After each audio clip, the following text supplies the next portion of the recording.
Nós estamos no item 6, que fala sobre a escala espírita.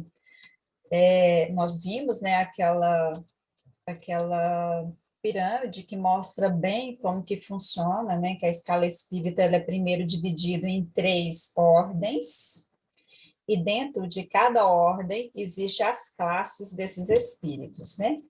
E hoje nós já estamos estudando, então, a 8ª classe, que é a classe dos espíritos pseudo-sábios.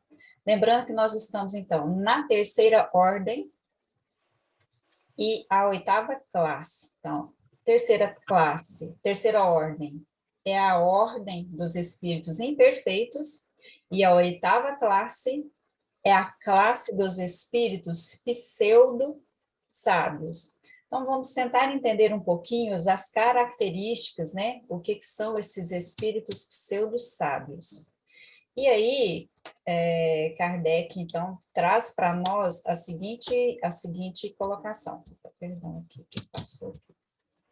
Ele vai trazer para nós que os espíritos da 8ª classe, ou seja, os espíritos pseudo-sábios, eles dispõem de conhecimento bastante amplos, né? Antes da gente começar nisso, só da gente entender primeirinho o que significa pseudo-sábios. Pseudo-sábios, esse nome que às vezes até é meio difícil da gente pronunciar, significa que é alguém que se diz dominar um conhecimento, se diz dominar o conteúdo de tal conhecimento, mas que, na verdade, ele não domina esse conhecimento. Por isso que é pseudo, é algo que não seja verdadeiro. É algo que parece, mas não é, né? Para falar assim nas palavras gerais, parece que é um sábio, mas quando ele começa a dar exemplificações daquilo que ele fala, o que ele faz é incoerente com o que ele fala, com o que ele diz saber.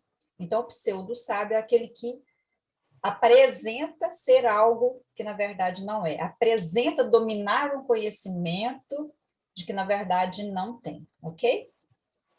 Então, as características desses espíritos, eles dispõem de um conhecimento bastante amplo. De fato, eles têm um conhecimento amplo.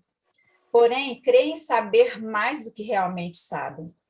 Eles, tendo realizado alguns progressos sobre diversos pontos de vista, a linguagem deles aparente, é somente aparente, ela tem um cunho de seriedade, de natureza a iludir com respeito às suas capacidades e luzes.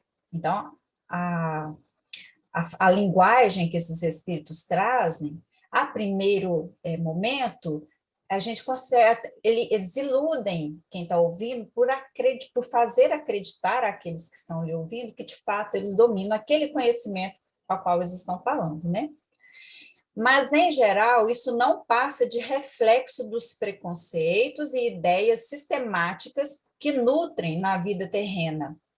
É a mistura de algumas verdades com os erros mais polpudos, através dos quais penetram a presunção, o orgulho, o ciúme e a obstinação de que ainda não puderam de despir.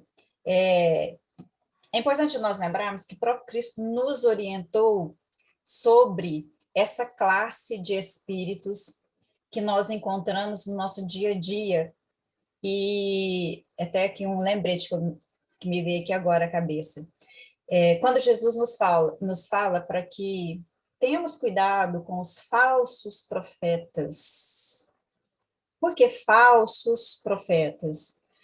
Comumente, as civilizações, os povos, as sociedades, elas, de tempo em tempo, ou até mesmo de uma forma bem sistemática, existem aqueles que demonstram um certo conhecimento e que têm uma capacidade a iludir aqueles que os ouvem, mas que, na verdade, essas pessoas, esses falsos profetas, eles têm apenas uma linguagem rasa, porque eles não têm seriedade naquilo que eles estão falando. Então, aqui cabe bem essa classe. Os falsos profetas, que às vezes são pessoas que trazem grande conhecimento, mas são conhecimentos rasos, que quando esses conhecimentos, eles sofrem o crivo da razão, ou seja, eles vão ser atestados pelo conhecimento da razão, da ciência, esse conhecimento ele cai por terra. Entenderam? Então, essa é uma classe dos pseudo-sábios. E aí, é só a gente olhar para o nosso lado, que a gente está vendo hoje, principalmente nessa época que nós estamos cheios de pseudo-sábios em várias áreas do conhecimento humano, que é um perigo muito grande que a gente está passando. Todas as áreas do conhecimento humano. Nós temos aqueles que se dizem conhecedor de alguma coisa, mas que, de fato, seus conhecimentos são rasos. Muitas das vezes eles falam apenas por pura vaidade, ou porque querem conquistar uma grande quantidade de seguidores. Então, aqui é um alerta, meus irmãos, para que a gente tenha bastante sensatez, como foi o nosso grande Allan Kardec.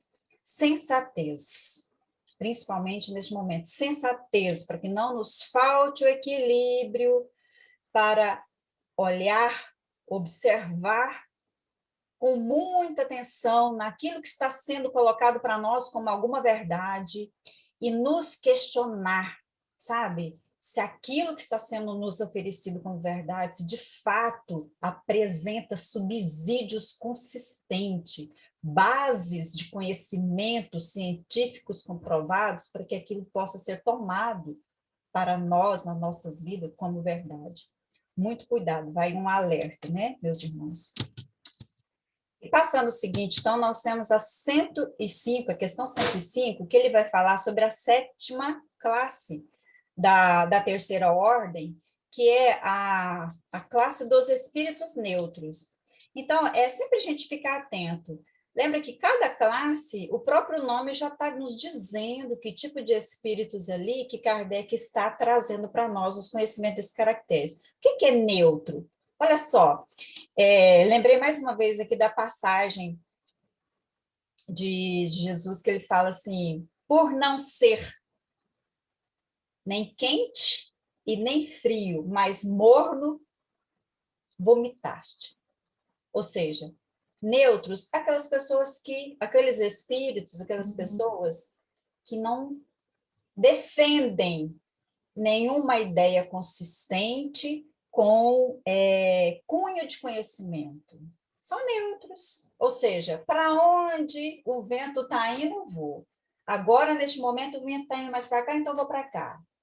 Agora, neste momento, tudo está dizendo que eu tenho que seguir o conhecimento científico, aí eu vou para lá. Não, mas agora, ali naquele momento, está falando que eu tenho que seguir o conhecimento religioso, então eu vou para lá. Então, são pessoas ou espíritos que são neutros. Eles não têm uma posição fixa com o conhecimento, com atitudes, principalmente isso, com atitudes que regimentem o que eles falam e o que eles fazem. Não são espíritos neutros. Então, não são nem bastante bons para fazer o bem, porque muda de acordo com as coisas, e nem bastante mal para fazer o mal.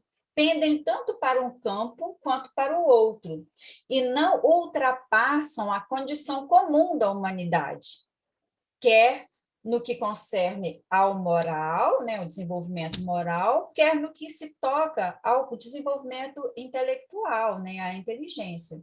Eles se apegam às coisas deste mundo, de cujas grosserias, alegrias, sentem saudade. Então, é só para a gente tentar entender aqui. Então, esse é o tipo. Se nós observarmos, como todos nós somos observadores, nós vamos encontrar que a grande maioria de nós ainda estamos nesse momento aqui, ó. Às vezes, não, hoje principalmente nesse momento, né? Hoje estão dizendo que nós precisamos seguir a ciência, Não, não mais não, a ciência não está legal, não está certa, o que foi provado, então nós vamos seguir para a religião. Percebe, meus irmãos? A gente precisa tomar muito cuidado. Nós precisamos, principalmente nós, estudiosos da doutrina espírita, nós que nos dizemos cristãos, nós precisamos ter muito bom senso, nós precisamos ser muito comedidos nas nossas posicionamentos, principalmente perante o público, para que nosso posicionamento público ele não seja diferente do nosso posicionamento individual. Não estou aqui dizendo que ninguém, ou que nós temos que sermos santos, ou que sermos perfeitos. Não se trata disso. Se trata de sermos sensatos, de termos bom senso. E o bom senso, ele é construído a partir do exercício de questionamento, de autoconhecimento, como já nos disse Santo Agostinho, conheça-te a ti mesmo. Questionar o que está acontecendo, questionar o porquê, o como, e a partir daí, questionar o que eu posso inferir nisso, está na minha alçada ou não interferir nisso. O que eu estou falando, o que eu estou fazendo, é de acordo com o que eu acredito, é de acordo com o que eu tenho estudado dentro da doutrina espírita, é de acordo com o que eu quero para mim como cristão, porque esses questionamentos ninguém lá fora vai nos fazer, porque essa é uma balança interna, que a nossa consciência como seres pensantes e seres livres que somos, temos o dever de fazer.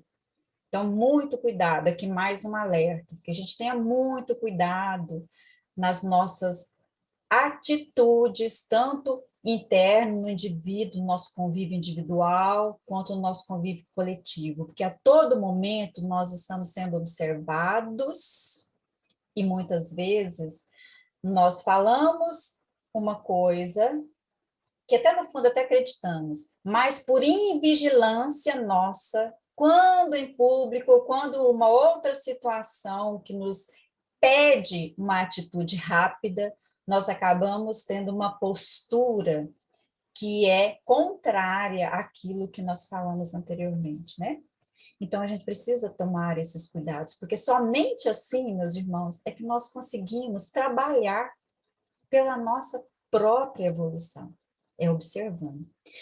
Então, hoje, meus irmãos, nós vamos ficar aqui até a questão 105, que é a 7ª classe, e a partir da semana que vem, então, nós vamos para a 6ª classe, que é a última classe da 3ª ordem, tá bom?